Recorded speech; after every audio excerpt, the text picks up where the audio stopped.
இங்கு காட்டப்பட்டுள்ள ஆங்கில சொல்லை கவனியுங்கள். இச்சொல்லை எழுத்துக்கூட்டி படித்தால் எப்படி படிப்பீர்கள்? பி யு எஸ் பியூஎஸ் என்றுதானே படிக்க இயலும். ஆனால் நமக்கு எப்படி படிக்க வேண்டும் என்று சொல்லிக் கொடுக்கப்பட்டுள்ளது? பஸ் என்று படிக்க வேண்டும் என்றுதானே சொல்லிக் கொடுக்கப்பட்டுள்ளது. அப்படியானால் இந்த சொல்லில் உள்ள எழுத்துக்களின் அடிப்படை ஓசைகளுக்கும் இந்த சொல்லில் அவை ஏற்கும் ஓசைகளுக்கும் நேரடி தொடர்பு ஏதும் இல்லை என்பதுதானே பொருள். இங்கு காட்டப்படும் மேலும் 2 சொற்களை கவனியுங்கள். இவற்றில் முதல் சொல்லை அண்டு என்றும் இரண்டாவது சொல்லை ஏஞ்சல் என்றும் படிக்கச் சொல்லி நமக்கு சொல்லப்பட்டுள்ளது. இவற்றை எழுத்துக்கூட்டி படித்தால் இவ்வாறு படிக்க முடியாதென்பது ஒரு புறம் இருக்க, அவர்களின் பரிந்துரையின்படியே கூட இந்த 2 சொற்களில் உள்ள முதல் எழுத்தான ஏவிற்கு வெவ்வேறு ஓசைகளைத்தான் பயன்படுத்துகின்றனர். அண்டில் உள்ள ஏவிற்கு அ என்ற ஓசையையும் ஏஞ்சலில் உள்ள ஏவிற்கு ஏ என்ற ஓசையும் தான் பயன்படுத்துகின்றனர். இதிலிருந்து நாம் உணர்வது என்ன? ஆங்கில எழுத்துக்களின் அடிப்படை ஓசைகளுக்கும் சொற்களில் அவை மேற்கொள்ளும் ஓசைகளுக்கும் நேரடி தொடர்பு இல்லை. அது மட்டுமல்ல, ஒரே எழுத்தே விதவிதமான சொற்களில் வெவ்வேறு ஓசைகளை தாங்குகின்றன. எனவே ஆங்கிலம் கற்பிக்கும் போது எழுத்துக்களையும் அவற்றின் ஓசைகளையும் சொல்லிக் கொடுத்தால் மட்டும் போதாது, ஒவ்வொரு சொல்லையும் உச்சரிக்க கற்றுக் கொடுப்பது இன்றியமையாதது.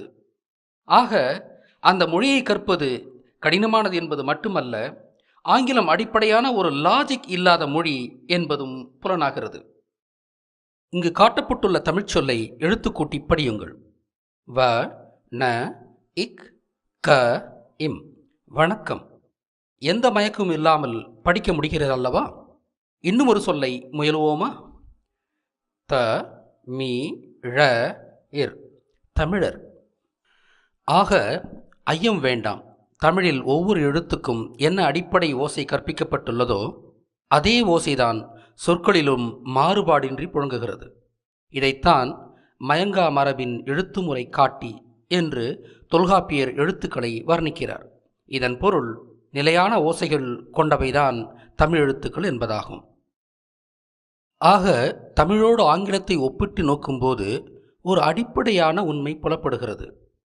தமிழ் எழுத்துக்களுக்கு நிலையான ஓசை உண்டு, ஆங்கில எழுத்துக்களுக்கு நிலையான ஓசை இல்லை என்பதுதான் அது. இது ஏன் என்று நாம் அலசும்போது முதன்மையான ஒரு காரணமாக வெளிப்படுவது ஆங்கிலத்தின் எழுத்து பற்றாக்குறைதான். ஆங்கிலத்தில் மொத்தமும் 26 எழுத்துகளும் அவற்றுக்கான ஓசைகளுமே உண்டு.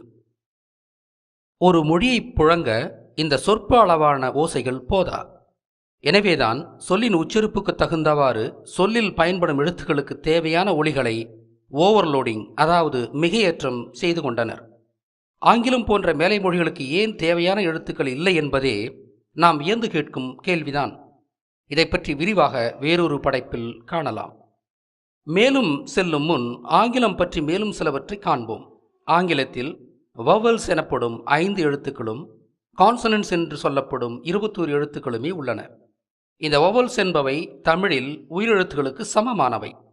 கான்சனன்ட்ஸ் என்பவை தமிழின் உயிர்மெய்களுக்கு ஓரளவுக்கு நேரானவை.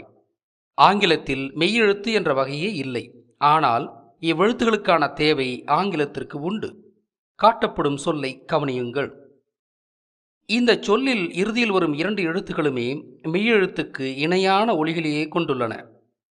பார்க் என்ற சொல்லில் ஆர் என்ற எழுத்துக்கு இர் என்ற ஒலியும் கேவுக்கு இக் என்ற ஒலியும் புழங்குகிறது. ஆக ஆங்கிலத்தில் மெய்யெழுத்துகளின் தேவை உள்ளது. இருந்தும் ஆங்கில எழுத்து முறையில் அவை இடம்பெறவில்லை என்பது அம்மொழியின் விசித்திரமான குறைபாடு. மீண்டும் தமிழுக்கு வருவோம். தமிழின் மயங்கா மரபின் எழுத்து முறைக்கு காரணம் இம்மொழியிலுள்ள அதிக எண்ணிக்கையிலுள்ள எழுத்துகளும் அதன் உயரிய அமைப்பும் தான்.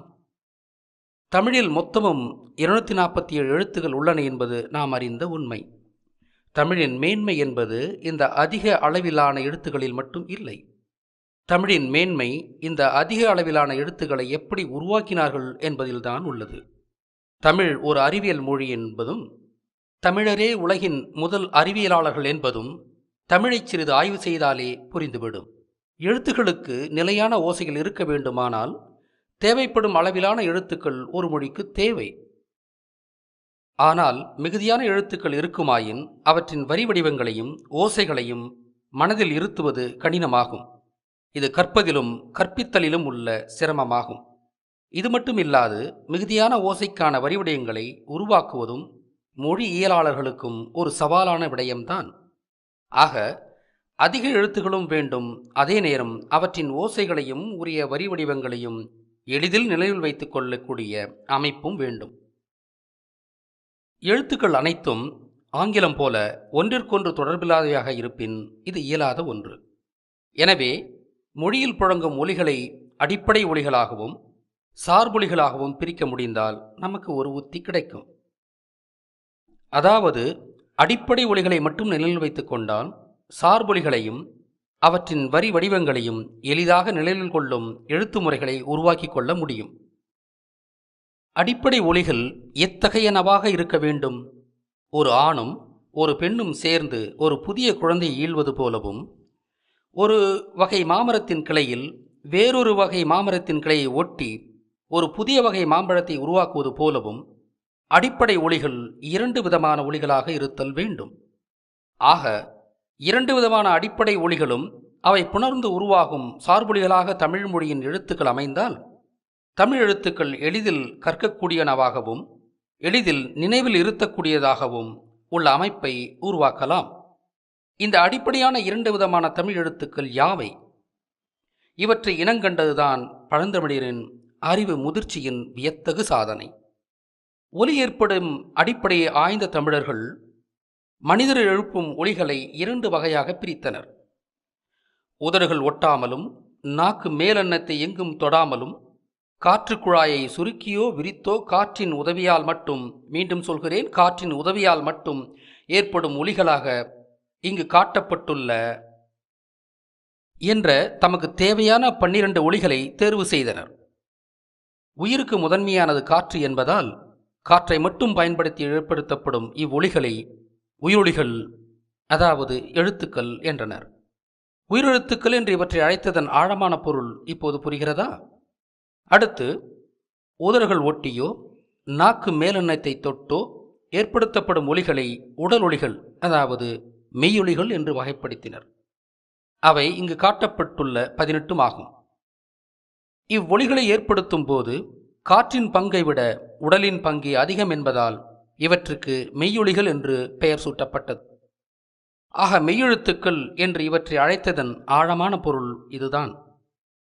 தமிழ் இயற்கையின் கொடை, மனித சமூகத்தின் ஒப்பற்ற செல்வம். தமிழை அடியொற்றி உருவான இந்திய மொழிகளில் கூட உயிர் மெய் என்ற காரண பெயர்களால் இவ்வகை எழுத்துக்கள் அழைக்கப்படவில்லை. இது பழந்தமிழரின் ஆழ்ந்த தனித்துவமான புலமையை வெளிச்சம் போட்டு காட்டுகின்றன. தமிழர்கள் 12 உயிரெழுத்துக்களையும் 18 மெய்யெழுத்துக்களையும் இனங்கண்டதால் இயற்கையில் மொத்தமும் இவ்வளவுதான் இருக்கின்றன என்று பொருள் அல்ல. தமிழின் சொற்களை உருவாக்க இந்த உயிர் மெய் எழுத்துக்கள் போதும் என்பதால் இவற்றை மட்டும் தமிழர்கள் தேர்வு செய்தனர். இவ்வாறாக 2 விதமான அடிப்படையான ஒலிகளை அடையாளம் கண்டபின் சார்பெழுத்துக்கள் எப்படி உருவாகின்றன என்று பார்க்கலாமா? இக் என்ற மெய்யோடு ஆ என்ற உயிர் சேர்ந்தொலிக்கும் போது கா என்ற புதிய ஒலி பிறக்கிறது. இதற்கு உயிர்மெய் எழுத்து என்ற காரணப் பெயர் சூட்டப்பட்டுள்ளது. அதாவது மெய்யோடு உயிர் சேரும்போது உயிருள்ள மெய்யாகிறது, உயிர்மெய் ஆகிறது. இதுபோன்று ஒவ்வொரு மெய்யெழுத்தோடும் ஒவ்வொரு உயிரெழுத்தும் புணரும்போது ஒவ்வொரு புதிய உயிர்மெய் எழுத்து உருவாகின்றன. இதை இங்கு காட்டப்படும் மேட்ரிக்ஸ் எனப்படும் அணி என்ற அமைப்பு வழியே விளக்கலாம். ஆக ஒரு மெய்யெழுத்து 12 உயிரெழுத்துகளோடு தனித்தனியாக புணரும்போது 12 உயிர்மெய் எழுத்துக்கள் உருவாகின்றன. மொத்தமும் 18 மெய்யெழுத்துக்கள் உள்ளதால் 12ஐ 18ஆல் பெருக்கி வரும் 216 உயிர்மெய் எழுத்துக்கள் தமிழில் உண்டு.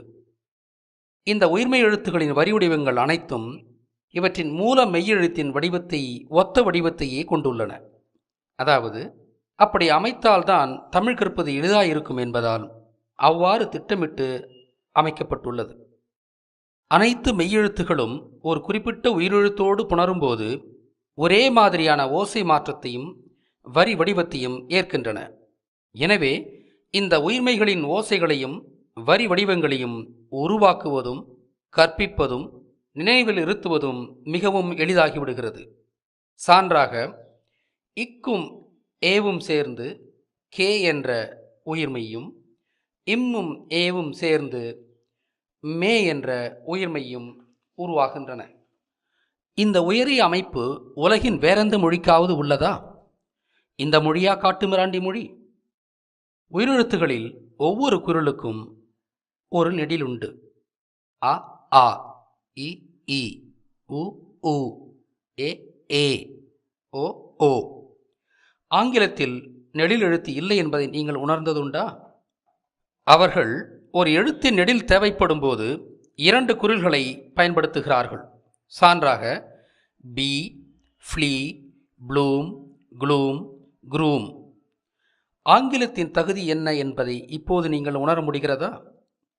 அடுத்தவரை தாழ்த்தி பேசுவதோ அடுத்தவர் மொழியை குறைத்து பேசுவதோ தமிழரின் பண்பாடல்ல.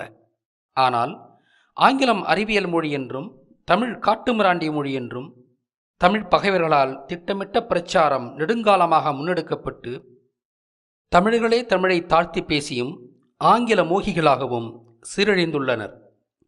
உண்மை நிலைகளை விளக்கி இந்த சீரழிவை சரி செய்யவே இந்த ஒப்பீடு இங்கு செய்யப்படுகிறது. அடுத்து 18 மெய்யெழுத்துகளையும் 6 எழுத்துக்களை கொண்ட 3 தொகுதிகளாக அவற்றின் ஓசையின் தகுதி அடிப்படையில் பழந்தமிழர் பிரித்தனர். அவை வல்லினம், மெல்லினம், இடையினம் என்று அழைக்கப்பட்டன. தமிழுக்கு தமிழ் என்ற பெயரை சூட்டுவதிலும் கூட எவ்வளவு சிந்தனையை தமிழர்கள் வெளிப்படுத்தினார்கள் என்பது நமக்கு வியப்பை உருவாக்குகிறது. அதை பற்றி சிறிது இங்கு காண்போமா? உலக மாந்தன் முதலில் பயன்படுத்திய உயிரொலிகள் ஆ, ஈ, ஊ என்ற ஒலிகள்தாம் என்று பாவணர் சொல்லுவார். இவற்றின் குறிகள் முறையே அ, இ, உ என்பவை. ஆ என்பது படர்க்கையையும், ஈ என்பது தன்னிலையையும், ஊ என்பது முன்னிலையையும் சுட்டும் எழுத்துக்களாகும். தமிழின் மெய்யெழுத்துகளில் வல்லினத்தில் ஒன்றும் மெல்லினத்தில் ஒன்றும் இடையினத்தில் ஒன்றுமாக 3 மொழியெழுத்துக்களை தேர்ந்தெடுத்தனர். அவை இத், இம், இழ் என்பவை. இந்த 3 மெய்களுடன் உலகின் முதல் உயிரெழுத்துக்களை வரிசைப்படி முறையே கூட்டி இத்தும் ஆவும் சேர்ந்து தாவாகவும், இம்மும் ஈயும் சேர்ந்து மீயாகவும், ஈழும் ஊவும் சேர்ந்து ழூவாகவும் என்று தமிழ் என்று ஆக்கி பிறகு கடையெழுத்திலுள்ள உகரத்தை தவிர்த்து தமிழ் என்று அழைத்தனர். தமிழ் தமிழ் என்று திரும்ப திரும்ப சொன்னால் அது அமிழ்து அமிழ்து என்றவாறு ஒலிக்கும். அதனாலும் கூட மெய்யெழுத்துகளில் இந்த 3ஐயும் பழந்தமிழர்கள் தேர்ந்தெடுத்திருப்பார்கள் என்று நாம் கருதலாம். மொழி தோன்றும் காலங்களில் மொழிக்கு பெயரிடப்படுவதில்லை. அதுவும் தமிழ் மூத்த மொழி என்பதால் பெயரிடும் தேவை தமிழுக்கு ஆதியில் இல்லை. மற்ற மொழிகள் உருவான பிறகுதான், மற்ற மக்களுடன் தமிழர்கள் உறவாடத் தொடங்கிய பிறகுதான் தமிழை பெயர் சொல்லி அழைக்க வேண்டிய தேவை ஏற்பட்டிருக்கும்.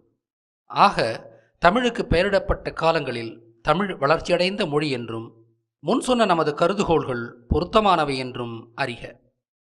ஆக ஒவ்வொன்றிலும் ஒரு ஆழமான கருத்தையும் இலக்கணத்தையும் காணக்கூடிய இந்த மொழியா ஒரு காட்டுமிராண்டி மொழி? தமிழ் மொழியின் மாண்புகள் என்பவை இவை மட்டுமல்ல.